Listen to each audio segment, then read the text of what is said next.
Previously on episode 16, down and working with the team over there that's doing the integration. I'm very excited about this.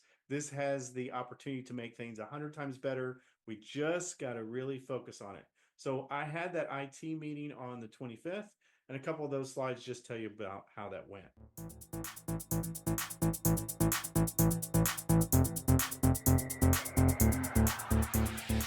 Good afternoon, entities. It is September 1st. It is episode number 17. It's been about 2 months since I've talked to you last, and I want to make these a little bit shorter. First off, I want to say happy Labor Day. Hopefully, you're not working today. Hopefully, you're not seeing this until Tuesday. It's been a great summer. Lots and lots of activity have happened in the TAD world. We've had legislative changes. We've had continuation with our CAMA conversion. We've completed our summer of protest, but I want to shorten these videos down, see if I can get them to under 5 minutes. So in this video, we're going to cover three things. We're going to talk first about the TAD board meeting. It was 2.5 hours long. I'm going to summarize it down to about a minute to give you an update on how the CAMA conversion is. And I'm getting lots of requests. Number three, talk about who the entities should be focused on for the fourth quarter. We'll say the October through December 15th election. But first, let's talk about the TAD board meeting. We had a TAD board meeting on August the 12th. It was about 2.5 hours, which for TAD is pretty short. I'm just going to give you the Cliff Notes versions of some of the things we discussed. I'm going to give you two really short clips from there, and we'll dive a little deeper about what's going on. First, we got a bunch of reports.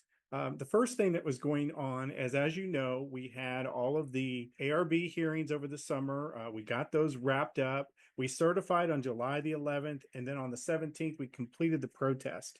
One interesting thought, which I'll throw out there, even though we were supposedly on a no reappraisal, we did have a increase in protest by 8%. 8% increase in supposedly a year that nothing should have changed.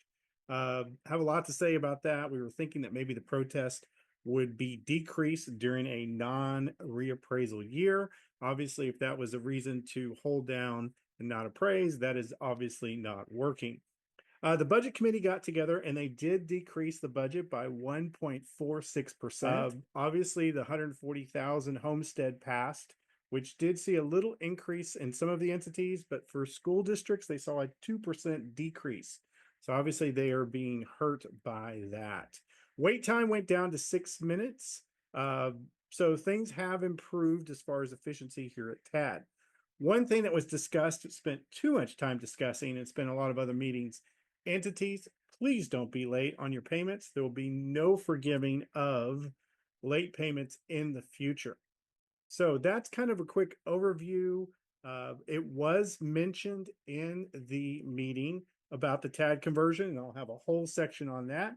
But here a little bit of an update from our IT chair as well as from Rick Barnes. Conversion stuff we talked about, the IT subcommittee continues to pay close attention to the CAMA conversion in particular, and we continue to work with staff to enable the best possible resources to make this successful.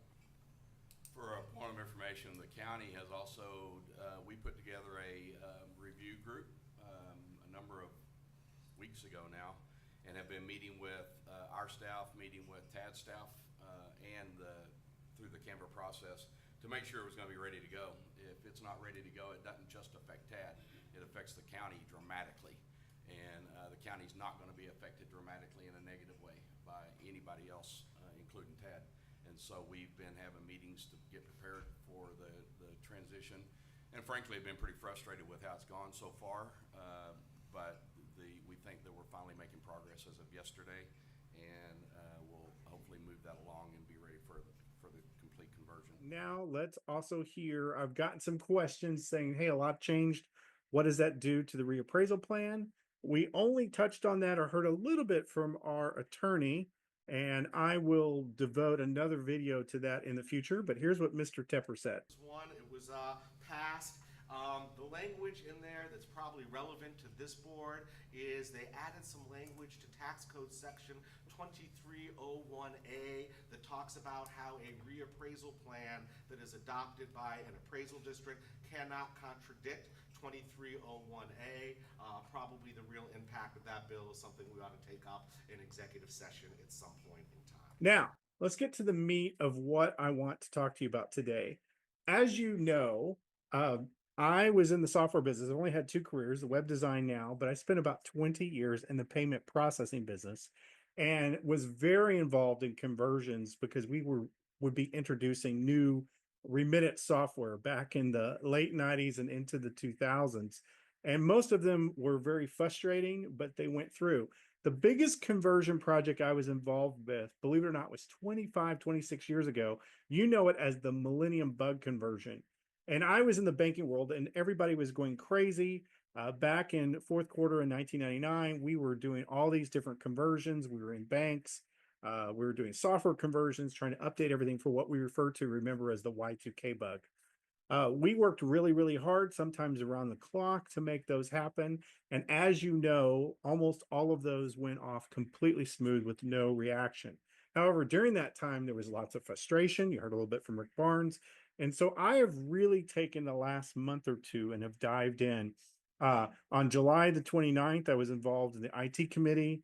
On August the 5th, I went down and met with the president of True Prodigy with the team. And we've been going over all of the details of trying to create a file that pretty much needed to be done and in place by September 1st. They've done multiple iterations of that. Brian and his team have stepped up. True Prodigy and their team have stepped up. We've added a consultant into it. We've been meeting almost weekly. I've been meeting with Brian every Friday in person, getting updates, and him and I have been talking almost daily. Typical, just like the Millennium Bug, everybody got a little panicked about it, but things are very good and back on schedule. We've sent, as of last Friday, meaning August the 29th, they sent a balanced file with 1.9 million records in it at about 500 exceptions, but that should get certified by the tax office. And I want to tell you, I'm very proud of the team at TAD, as well as our vendor. I can also tell you this previous board has done a phenomenally good job in picking this vendor. The existing software, which you've known for years and years and years, has so many problems. I am so thrilled to be getting off of it. We absolutely cannot continue on it. So we're moving and stepping in the right direction. And as a board member, I want to tell you, entities, to remain calm. All is going to be good. We are looking good for full conversion by January. So hopefully that comes into pass, and that should keep everything rolling. There are so many different things that will improve on this. I've heard a little bit of noise. I got to meet with some of the folks that were talking to us about maybe doing a TAD audit. On August the 4th, I got to meet with Dr. Angeline over at TCCC. My only advice at this point is let's wait till after the CAD conversion and see how that affects things. And then it's something that we should revisit.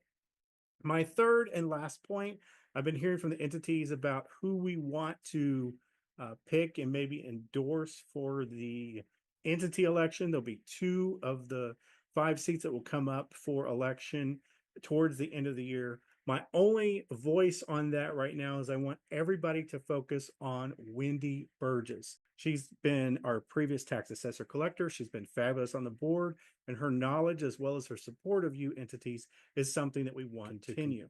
As we get closer to the election, we'll see who we have as maybe a secondary recommendation, but for right now, we absolutely want to reelect Wendy Burgess.